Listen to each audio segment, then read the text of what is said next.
नमस्कार, आदाब, सत श्री अकाल। तो मेरे प्यारे प्यारे अच्छे बच्चों, तो आज के वीडियो लेक्चर में हम फिनंशियल स्टेटमेंट्स स्टार्ट कर रहे हैं, जो काफ़ी देर से जितने भी एस्पिरेंट्स हैं वो वेट कर रहे हैं financial statements, trading profit loss और बैलेंस शीट का, एंड इसके अलावा वो पार्टनरशिप चैप्टर का वेट कर रहे हैं। तो इस वीडियो लेक्चर में मैं फिनंशियल स्टेटमेंट स्टार्ट कर रहा हूँ और विद इन 2 और 3 डेज पार्टनरशिप की वीडियोस अपलोड साइमल्टेनियसली वो भी अपलोड मैं कर दूंगा। तो फिनंशियल स्टेटमेंट्स के लिए एक तो बच्चों आप लोग मेरे चैनल पर जो ओरेकल कॉमर्स ट्यूटोरियल है, इसमें जो 12th नंबर प्लेलिस्ट में आप जाएंगे, 11th जेकेएसएस भी, उसमें जो 12th नंबर पर एक वीडियो है मेरी कैश बेसिस, उसमें थंबनेल पर लिखा होगा कैश बेसिस, एक्रूअल बेसिस और कुछ स्पेशल एक्सपेंसेस हैं, जैसे आउटस्टैंडिंग एक्सपेंसेस हैं, प्रीपेड एक्सपेंसेस हैं, एक्रूड इनकम है, इनकम रिसीव्ड इन एडवांस है, तो प्रीपेड है। तो ये जो वीडियो है इसे आप पक्का देखिए, क्योंकि इस वीडियो में जो मैंने एक्सपेंसेस से, जो स्पेशल एक्सपेंसेस से रिलेटेड समझाया हुआ है, वो आइटम्स फिनंशियल स्टेटमेंट्स में रिपीट होंगी और वही सबसे इंपॉर्टेंट पार्ट है। और जो मैंने first video introduction to accounting या प्रोसेस ऑफ अकाउंटिंग जब आपसे डिस्कस किया था, जो मेरी फर्स्ट वीडियो है, इसमें मैंने कोड आपको बताया था IMRCSAC। तो उसमें जो सी, एक जो क्लासिफाइंग मैंने समझाया था, क्लासिफाइंग में हम 3 स्टेटमेंट्स बनाते हैं, ट्रायल बैलेंस, ट्रेडिंग P&L और बैलेंस शीट। तो वो जो प्रोसेस का जो अगला पड़ाव वो फिनंशियल स्टेटमेंट्स में यहां पर मैं आपके साथ डिस्कस कर रहा हूं। ये ह्यूमन टेंडेंसी है कि हम जो भी काम करते हैं, हम ये देखना चाहते हैं कि हमने जितना भी काम किया, जितना भी वर्क किया, बिजनेस किया, तो एट द एंड हमने क्या खोया, क्या पाया, हमें कुछ फायदा भी हुआ है या हम कोल्हू की बैल की तरह बस घूमते जा रहे हैं, मेहनत करते जा रहे हैं। आप लोगों को जैसे मैंने काउंटिंग पीरियड कंसेप्ट में बताया था, गोइंग कंसर्न कंसेप्ट में बताया था कि बिजनेस जब भी हम करते हैं वो गोइंग कंसर्न मीन्स बिजनेस चलता जाएगा, बट बिजनेस की परफॉर्मेंस को असेस करने के लिए हम जो बिजनेस की लाइफ को छोटे छोटे हिस्सों में बांट लेते हैं, उन छोटे छोटे हिस्सों को हम अकाउंटिंग पीरियड कंसेप्ट कहते हैं। वो यूजुअली 1 ईयर का फिनेंशियल ईयर हमारा होता है, और उस फिनेंशियल ईयर में eight the end of the year हम अपनी फिनेंशियल स्टेटमेंट्स बनाते हैं, trading account, profit loss account और बैलेंस शीट।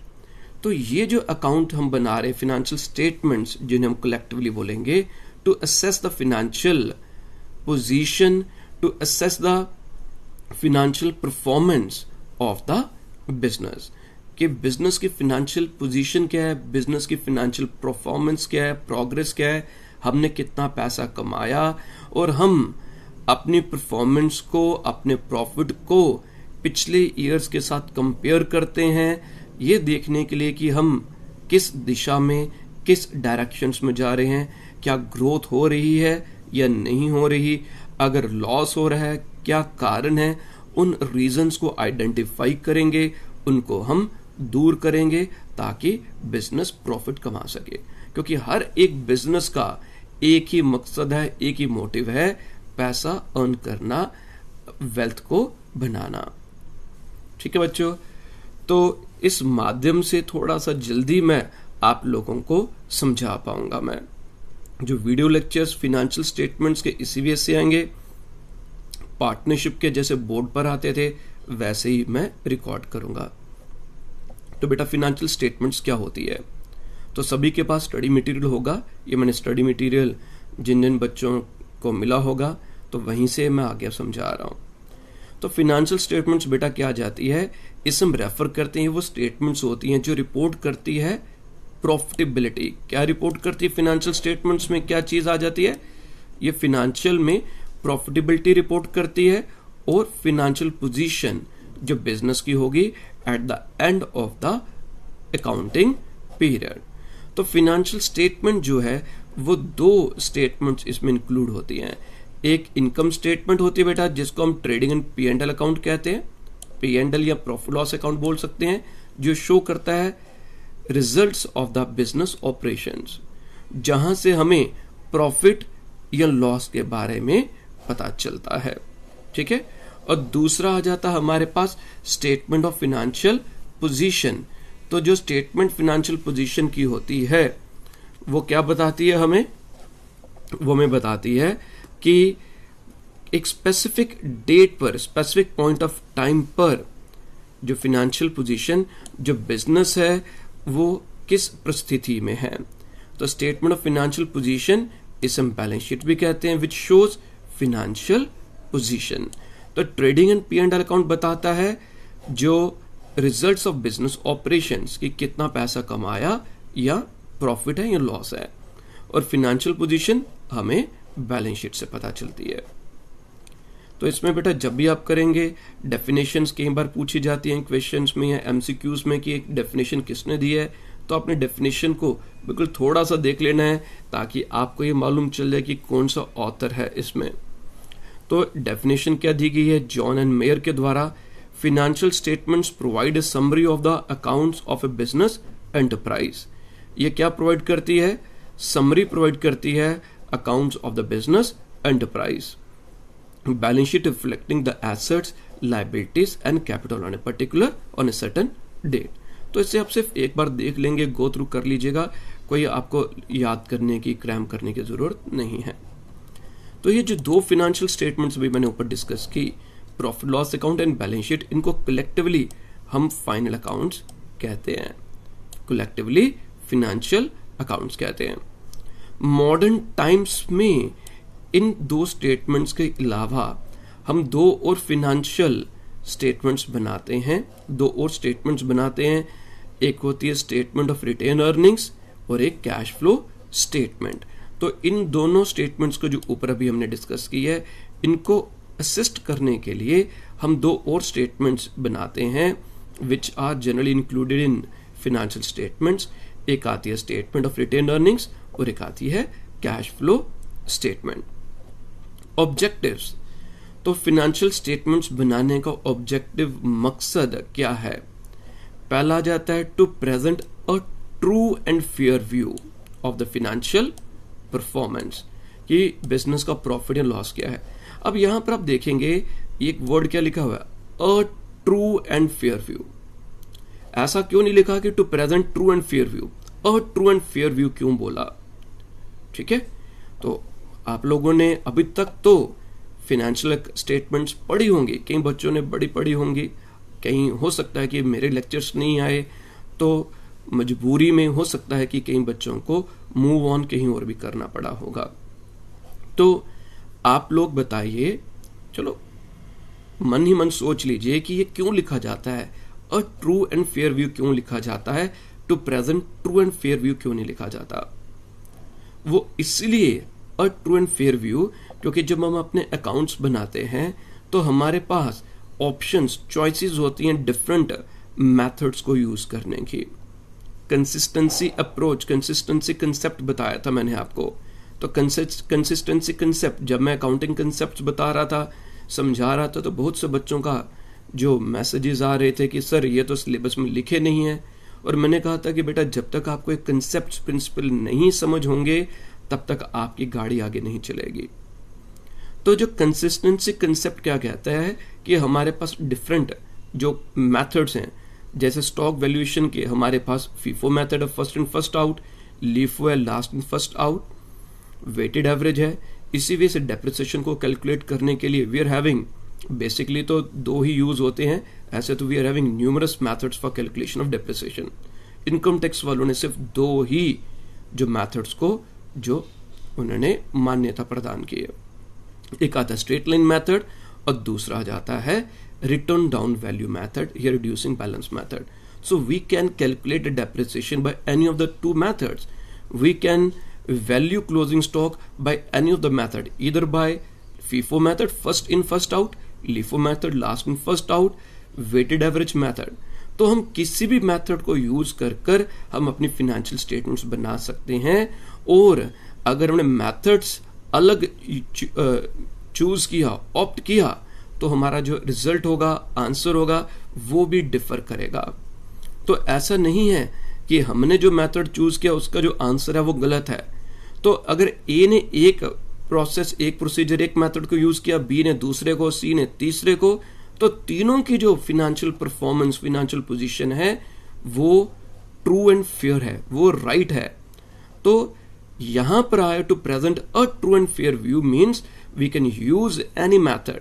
और कंसिस्टेंसी अप्रोच क्या कहती है कि हमने जिस मेथड को अडॉप्ट किया है हमें कंसिस्टेंटली उसी मेथड को अब फॉलो करना होगा, ईयरली बेसिस पर उसे हमें चेंज नहीं करना होगा unless it is required as per the law.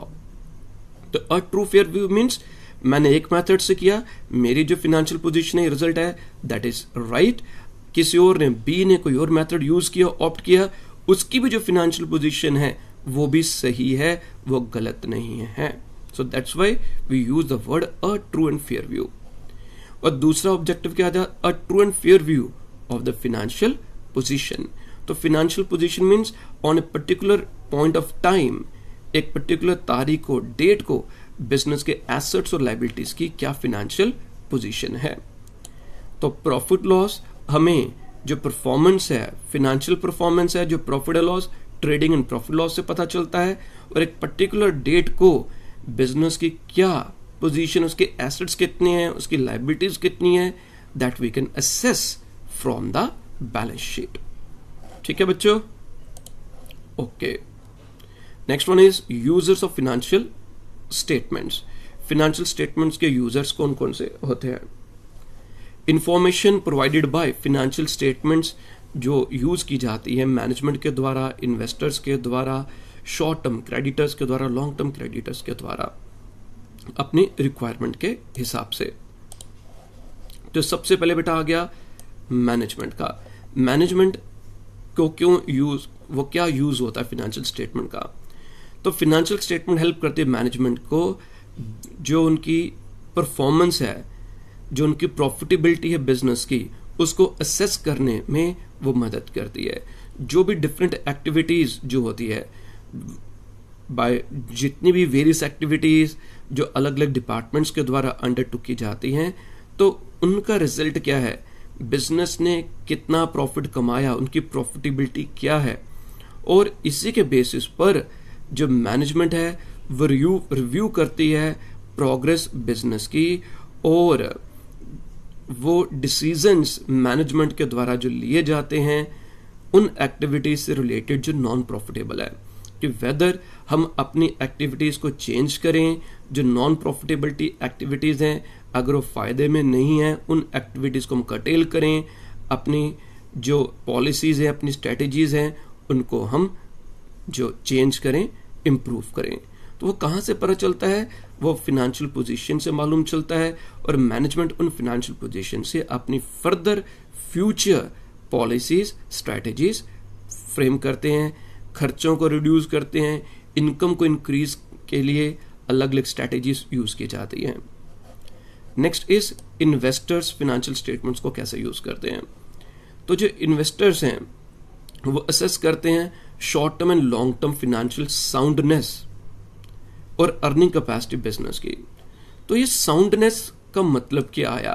Soundness का मतलब क्या आ जाएगा कि क्या बिजनेस के पास सफिशिएंट फंड्स हैं, कि अगर हम बिजनेस में पैसा इन्वेस्ट करते हैं तो हमारा पैसा सुरक्षित है या नहीं है, क्या बिजनेस अपनी short term and long term liabilities को पे ऑफ करने में कैपेबल है या नहीं है। तो अर्निंग कैपेसिटी जो बिजनेस की होगी with the help of the financial statements. ठीक है? तो अगर मैं कोई थोड़ी बहुत पेमेंट नहीं कर सकता, अगर मैं कुछ पेमेंट नहीं कर सकता, मेरे जो क्रेडिटर्स हैं या मेरी कुछ लायबिलिटीज हैं, अगर मैं शॉर्ट टर्म लायबिलिटीज को मीट नहीं कर सकता, उनको पे ऑफ नहीं कर सकता, इट मीन्स मेरा जो बिजनेस है वो प्रोग्रेस नहीं कर रहा। They can also study the trend of sales, trend of profits, shortcomings and the prospects of future growth of the enterprise। वो और क्या स्टडी कर सकते हैं? ट्रेंड ऑफ सेल्स, सेल्स का ट्रेंड क्या है, ट्रेंड प्रॉफिट्स का क्या है, शॉर्ट कमिंग्स क्या हैं, प्रॉस्पेक्ट्स फ्यूचर ग्रोथ के क्या हैं एंटरप्राइज के। और उसी को ध्यान में रखते हुए जो इन्वेस्टर्स हैं वो किसी बिजनेस में इन्वेस्ट करते हैं, वो बिजनेस में इन्वेस्ट करते हैं। तो अगर ट्रेंड जो प्रॉफिट्स के हैं वो डिक्रीज कर रहे हैं, डिक्लाइन कर रहे हैं, सेल्स डिक्रीज हो रही है, तो इन्वेस्टर्स बिजनेस में पैसा इन्वेस्ट नहीं करेंगे, क्योंकि उन्हें एक डर रहेगा हमारा पैसा जो इन्वेस्ट करेंगे वो सुरक्षित नहीं है, वो हो सकता है कि कोई विजय माल्या की तरह पैसा लेकर भाग जाए। Next one is short term creditors. Short term creditors means short term liabilities. तो फाइनेंशियल स्टेटमेंट्स के बेसिस पर ही जो असेस किया जा सकता है, दे असेस कि जो एंटरप्राइज है they are able to pay off their debts which fall due. तो उनकी जो शॉर्ट टर्म लायबिलिटीज जो within 1 year pay off करनी होंगी, तो क्या जो बिजनेस है वो अपनी शॉर्ट टर्म लायबिलिटीज को पे कर सकता है? तो शॉर्ट टर्म लायबिलिटीज को पे करने के लिए उन्हें देखना पड़ता है कि whether they are having sufficient current assets.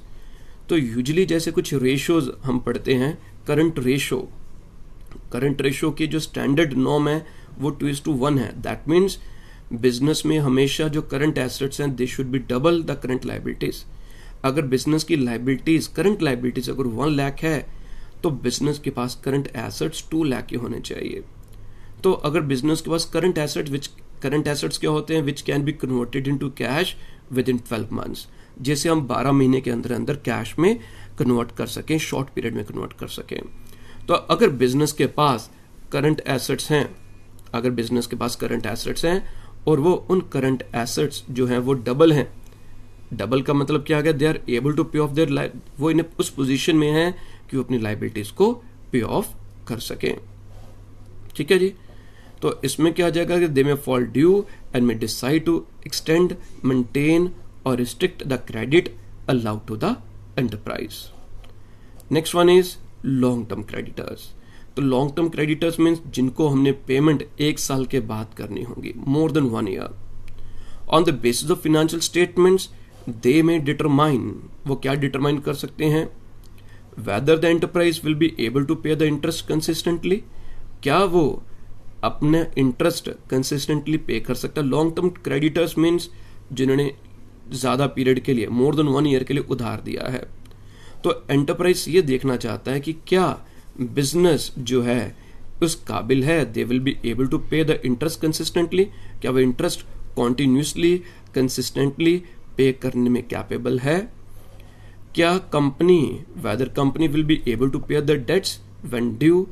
तो एक तो आ गया कि जो उधार लिया, उधार पर जो इंटरेस्ट है वो इंटरेस्ट पे करेंगे, और दूसरा जो प्रिंसिपल अमाउंट है, जो उधार की अमाउंट है, क्या वो भी अमाउंट पे कर पाएंगे।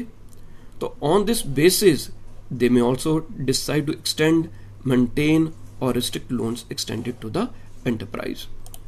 अगर बिजनेस में काबिलियत है, वो उन पैसों को पे ऑफ कर सकती है, तो जो लॉन्ग टर्म क्रेडिटर्स हैं वो बिजनेस को और उधार भी दे सकते हैं, वो बिजनेस का क्रेडिट पीरियड को बढ़ा भी सकते हैं। Next is employees.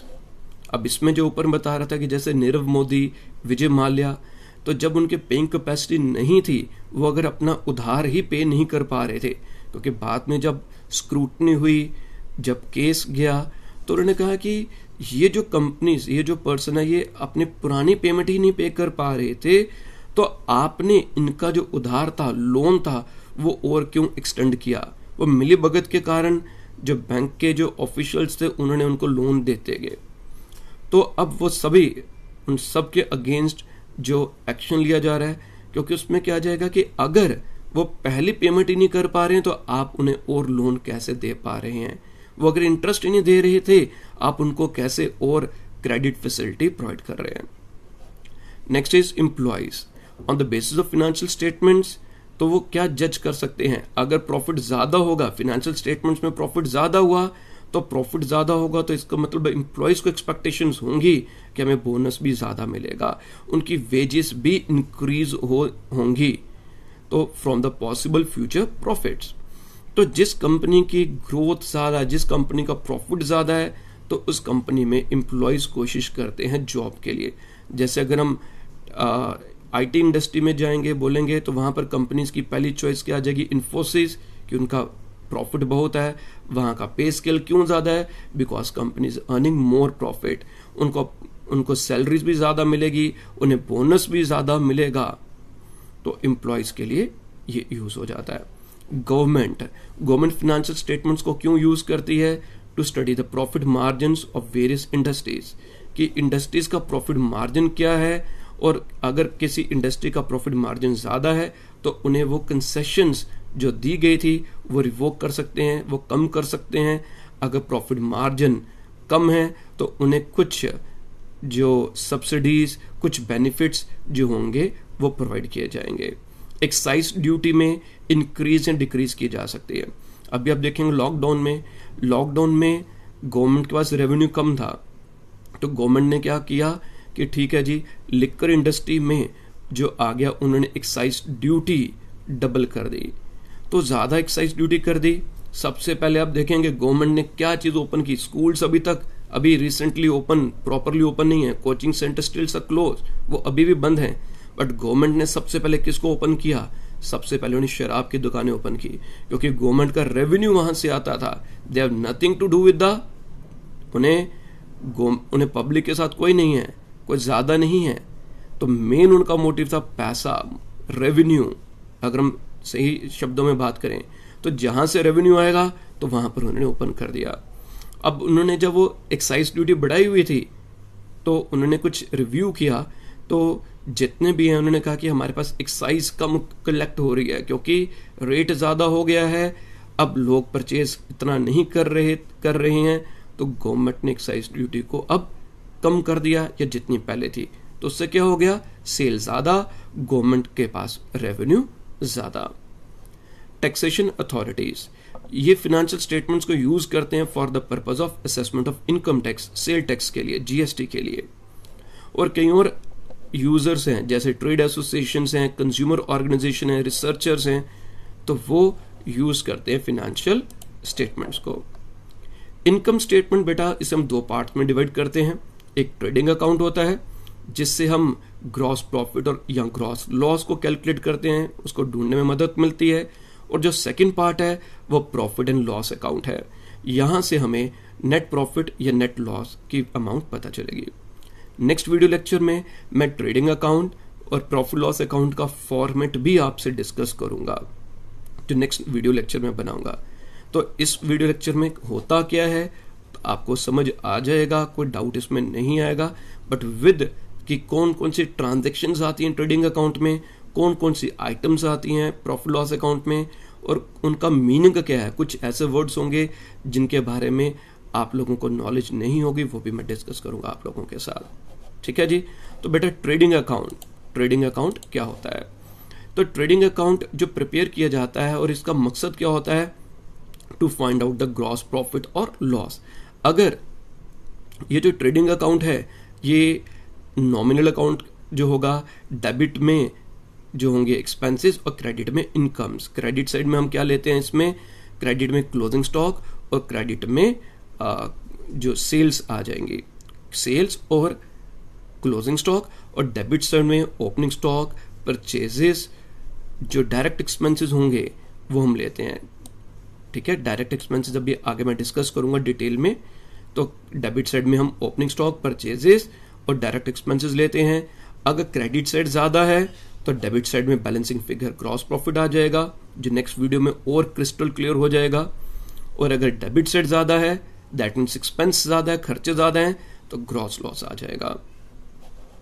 तो यहां से हमें क्या पता चलता है कि ग्रॉस प्रॉफिट एंड लॉस जो ट्रेडिंग एक्टिविटीज की वजह से जो बिजनेस को होगा, जो इनकर होगा, so they can incur profit, they can incur loss by way of the trading activities. तो ये प्रिपेयर किया जाता है to show result of manufacturing activities, क्योंकि ट्रेडिंग अकाउंट में मैन्युफैक्चरिंग आइटम, मैन्युफैक्चरिंग एक्टिविटीज या buying and selling of goods की वजह से, manufacturing, buying and selling of the goods की वजह से हमें प्रॉफिट है या लॉस, ग्रॉस प्रॉफिट है ग्रॉस लॉस। अगर सेल्स ज्यादा है, जैसे हमने बताया था अभी, परचेजेस, अगर सेल्स क्या है, सेल्स एक्सीड करती है किससे, परचेज और एक्सपेंसेस से, जो डायरेक्ट एक्सपेंसेस इनकर किए जाते हैं, ठीक है, then we are having gross profit, and vice versa, अगर कम है तो we will be incurring gross loss. Trading account record करता है amount of purchases of goods and also expenses. अब मैं डायरेक्ट एक्सपेंसेस बताने जा रहा हूं। डायरेक्ट एक्सपेंस क्या होते हैं? Direct expenses are those expenses which are incurred in bringing the commodity to a saleable state. Direct expense क्या होता है कि किसी प्रोडक्ट को बेचने योग्य उस कंडीशन में लेकर आना कि अब वो बेचने के लायक बन गया है, तो उस प्रोसेस में जितने भी खर्चे किए जाएंगे, जिससे हम डायरेक्टली किसी प्रोडक्ट के साथ एट्रीब्यूट जोड़ सकें, इस प्रोडक्ट को बनाने के लिए, बेचने योग्य बनाने के लिए, मैन्युफैक्चरिंग करने के लिए जो जो हमने खर्चे किए हैं उन्हें हम डायरेक्ट एक्सपेंस कहते हैं। All those expenses which can be directly attributed, जोड़ा जा सकता है किसी प्रोडक्ट को बनाने से रिलेटेड, उन्हें डायरेक्ट एक्सपेंस कहते हैं। तो in other words, all expenses which relate to either purchase of raw material, जो रॉ मटेरियल की परचेज से रिलेटेड होंगे, या मैन्युफैक्चरिंग से ऑफ द गुड्स होंगे, उन्हें रिकॉर्ड किया जाता है ट्रेडिंग अकाउंट में, और इन एक्सपेंसेस को डायरेक्ट एक्सपेंस कहते हैं। ठीक है, अब जैसे आ जाएगा, मैंने बेटा ये पेन बनाना है, इस पेन को बनाने के लिए जो मेरा रॉ मटेरियल लगेगा, मैंने रॉ मटेरियल खरीदा, इस पेन को बनाने के लिए जो मैंने वेजेस पे की, इस रॉ मटेरियल को मैंने अपने फैक्ट्री तक लाने के लिए जो मैंने कैरेज पे की, कैरेज ऑन परचेजेस, तो ये सब खर्चे इस पेन को बनाने से रिलेटेड डायरेक्टली एट्रीब्यूट हैं। तो यहाँ उन खर्चों को, जो खर्चे हमारे फैक्ट्री में इनकर होते हैं, उन्हें हम डायरेक्ट एक्सपेंस कहते हैं। तो नीचे डेफिनेशन दी गई है, डेफिनेशन आप पढ़ लेंगे, जीआर बॉटली बॉय ने क्या लिखा है। तो आगे कि जो ट्रेडिंग अकाउंट को हम गुड्स अकाउंट भी कहते हैं, क्योंकि जो भी ट्रांजैक्शंस है, जितनी भी ट्रांजैक्शन है relating to goods are recorded in it, वो इसमें रिकॉर्ड की जाती है। जैसे हम ओपनिंग स्टॉक लिखते हैं, ये डेबिट साइड में आता बेटा, परचेजेस भी डेबिट साइड में आएगा, परचेजेस में से हम परचेज रिटर्न माइनस कर देते हैं डेबिट साइड में ही, सेल्स क्रेडिट साइड में, सेल रिटर्न क्रेडिट साइड में सेल में से माइनस होती हैं, क्लोजिंग स्टॉक क्रेडिट साइड में, expenses incurred on manufacturing of goods, किसी गुड्स को बनाने से रिलेटेड जो भी एक्सपेंसेस हैं, expenses incurred on purchasing and bringing the goods to the trading place. तो ये ध्यान दीजिएगा, डायरेक्ट एक्सपेंस को क्या होते हैं, वो सभी खर्चे जो इनकर किए जाते हैं ऑन मैन्युफैक्चरिंग द गुड्स, या फिर वो एक्सपेंसेस जो परचेज पर and bringing the goods to the trading place, trading place तक लाने के लिए, उन्हें हम डायरेक्ट एक्सपेंस कहते हैं। मैंने कोई गुड्स खरीदी, मेरी ट्रेडिंग की शॉप है, मेरे किराने की शॉप है, मैंने सामान खरीदा, गुड्स खरीदी, अब वो जो गुड्स हैं बेचूंगा कहां पर, अपनी शॉप पर बेचूंगा। उन गुड्स को परचेज करने का जो खर्चा होगा ट्रेडिंग के डेबिट में, उन गुड्स को ट्रांसपोर्ट कर मैं अपनी दुकान तक लेकर आया, कहां तक लेकर, bringing the goods to the trading place. तो दुकान तक जो मैंने कैरेज पे की, ऑटो का किराया जो मैंने पे किया होगा, टांगे का जो किराया पे किया होगा, वो डायरेक्ट एक्सपेंस आ जाएगा अगर ट्रेडिंग से रिलेटेड है। और अगर मैन्युफैक्चरिंग है तो वो सभी खर्चे जो किसी गुड्स को मैन्युफैक्चर करने से रिलेटेड होंगे, उन सभी खर्चों को हम डायरेक्ट एक्सपेंस कहते हैं। और all such expenses are summarised and recorded in the trading account at the end of the year. ठीक है जी। नेक्स्ट आगे बेटा, need and importance of trading account. तो ट्रेडिंग अकाउंट की नीड और इंपॉर्टेंस क्या है, ये प्रोवाइड करता है information about gross profit and gross loss. मैंने अभी इनिशियल लेक्चर में क्या बताया था कि हम जब ट्रेडिंग अकाउंट बनाते हैं तो हम कंपेयर करते हैं अपनी जो इनकम्स, जो सेल्स और क्लोजिंग स्टॉक को, और इसमें से माइनस करते हैं जो डेबिट में हमारे पास जो भी खर्चे थे, ओपनिंग स्टॉक है, परचेजेज है, डायरेक्ट एक्सपेंसेस हैं, तो हमारे पास बैलेंसिंग फिगर जो होगी वो ग्रॉस प्रॉफिट या ग्रॉस लॉस आ जाएगा। तो जो परसेंटेज है करंट ईयर की ग्रॉस प्रॉफिट की on the amount of sales, हम इसकी percentage GP ratio, gross profit ratio निकालते हैं, और इस ग्रॉस प्रॉफिट रेशियो को हम कंपेयर कर सकते हैं अपने प्रीवियस ईयर्स के साथ।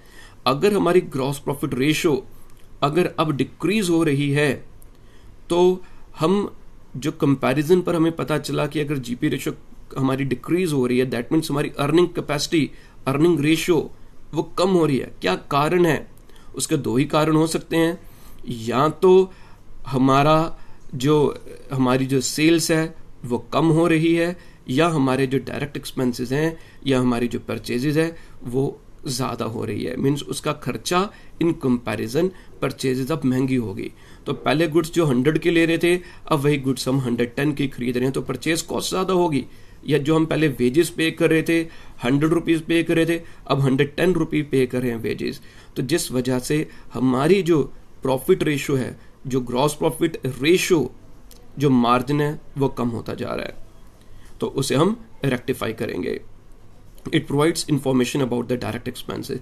जितने भी एक्सपेंसेस जो इनकर किए जाते हैं परचेज और मैन्युफैक्चरिंग को ट्रेडिंग एक्टिविटीज में, उनको जब हम समराइज फॉर्म में लिखते हैं, परसेंटेज हम लेते हैं एक्सपेंसेस का सेल्स पर और कैलकुलेट करते हैं और उसको कंपेयर करेंगे प्रीवियस ईयर की फिगर्स के साथ। और अगर हमें लगता है कि हमारे जो डायरेक्ट एक्सपेंसेस की रेशियो इंक्रीज होती जा रही है, तो मैनेजमेंट को जो स्टेप्स लेने होंगे कि किन एरियाज में या किन परिस्थितियों में हमारी जीपी रेशियो, हमारे जो डायरेक्ट एक्सपेंसेस ज़्यादा इनकर हो रहे हैं, ताकि हम उनको सुधार कर सकें, अपने एक्सपेंसेस को रिड्यूस करें, ताकि हमारा प्रॉफिट मार्जिन इंक्रीज हो। Comparison of closing stock with those of the previous year. ध्यान से समझेगा, ये बड़ा इंपॉर्टेंट पॉइंट है ये वाला। क्लोजिंग स्टॉक को कंपेयर करना with those of the previous year. तो closing stock has to be valued and recorded in the trading account. Closing stock को हम वैल्यू करते हैं और कहां पर रिकॉर्ड करते हैं? ट्रेडिंग अकाउंट के क्रेडिट में रिकॉर्ड करते हैं। और उसको हम वैल्यू करते हैं कॉस्ट प्राइस और net realisable value. Net realisable value, market value एक ही चीज होती है, विच एवर इज लेस, दोनों में से जो कम होगा। It is based on conservatism approach. तो ये जो स्टॉक होगा, इसे जो हमारा पास अभी आया है, इसे कंपेयर करेंगे with the closing stock of the previous year. और अगर हमारा जो क्लोजिंग स्टॉक है वो इंक्रीजिंग ट्रेंड शो कर रहा है, तो उसके रीजंस हमको इंक्वायर करने होंगे। क्या कारण हो सकता है कि पिछले साल हमारा क्लोजिंग स्टॉक बुक्स में था 1 लाख, इस साल हमारा क्लोजिंग स्टॉक जो है वो 2,50,000 है। Let it be 1 lakh and 2,50,000। इसका मतलब क्या आ गया? ईदर हम प्रोडक्शन ज्यादा कर रहे हैं, पिछले ईयर्स के कंपैरिजन में ज्यादा प्रोडक्शन हो रही है, और हमारी सेल्स ज्यादा नहीं है। हमारी सेल्स, प्रोडक्शन ज्यादा है, सेल्स उतनी है, तो हमारा स्टॉक डंप होता जा रहा है। या फिर हमारी प्रोडक्शन उतनी ही है बट हमारी सेल्स डिक्रीज होती जा रही है, हम ज्यादा सामान नहीं बेच पा रहे हैं, तो उस वजह से हमारा जो स्टॉक है वो पाइल अप होता जा रहा है। तो उसका नुकसान क्या है कि हमारा स्टॉक जो होगा वो पुराना हो जाएगा, पाइल अप हो जाएगा, उसके ऊपर और खर्चा इनकर होगा, उसको स्टोरेज का खर्चा, और उसका पुराना होने की वजह से जो उनकी जो एक लाइफ होती है, शेल्फ लाइफ, तो हमें हो सकता है कि कई बार सस्ते रेट पर बेचना पड़ जाए स्टॉक, हमारे खर्चे इंक्रीज हो जाते हैं, स्टॉक को अपने जो गोडाउन में जो हमारी स्पेस यूटिलाइज हो रही है, वेस्ट हो रही है, हम वहां पर स्टॉक को डंप रखा हुआ है, और स्टोरेज कॉस्ट जो हमारी गोडाउन की कॉस्ट है वो इंक्रीज होती जा रही है, तो जिसका टोटल इफेक्ट लास्ट में हमारी प्रॉफिटेबिलिटी पर पड़ेगा। Next is it provides safety against possible losses. अगर रेशियो जो ग्रॉस प्रॉफिट की है वो डिक्रीज हो रही है in comparison to the preceding year, तो बिजनेसमैन को इफेक्टिव मेजर्स लेने पड़ेंगे। तो ये मैंने पहले अभी आपसे डिस्कस किया था। तो वो क्या मेजर लेने पड़ेंगे? Either they have to increase the sale price of its goods. तो अगर पॉसिबल लॉसेज हो रहे हैं तो उनके लिए क्या आ जाएगा? या तो सेल प्राइस अपने गुड्स की उसको इंक्रीज करें, ठीक है, या फिर वो अपने जो डायरेक्ट एक्सपेंसेस हैं उनको कंट्रोल करें, उनको कम करें। तो दोनों ही कंडीशंस में इनकी जीपी रेशियो इंप्रूव होगी, वो बेटर होगी, ठीक है। तो इस लेक्चर में बेटा अभी मैंने ट्रेडिंग अकाउंट तक ही डिस्कस करता हूँ। नेक्स्ट में मैं प्रॉफिट लॉस और बैलेंस शीट डिस्कस करूंगा, एंड आफ्टर दैट जो थर्ड लेक्चर जो आ जाएगा, जिसमें मैं आपके साथ जो इसका फॉर्मेट ट्रेडिंग अकाउंट का, प्रॉफिट लॉस का, वो फॉर्मेट और वो सभी आइटम्स डिस्कस करूंगा। इन द मेन टाइम आप मेरी जो प्लेलिस्ट में 12th नंबर पर जो वीडियो है उस वीडियो को आप देखिए, उसमें मैंने आउटस्टैंडिंग खर्चे, प्रीपेड खर्चे वो सब डिस्कस किए हैं। वही खर्चे आगे प्रॉफिट लॉस स्टेटमेंट्स के जो हम क्वेश्चंस करेंगे उसमें यूज होंगे। ओके जी बेटा, bye bye, take care, have a nice time.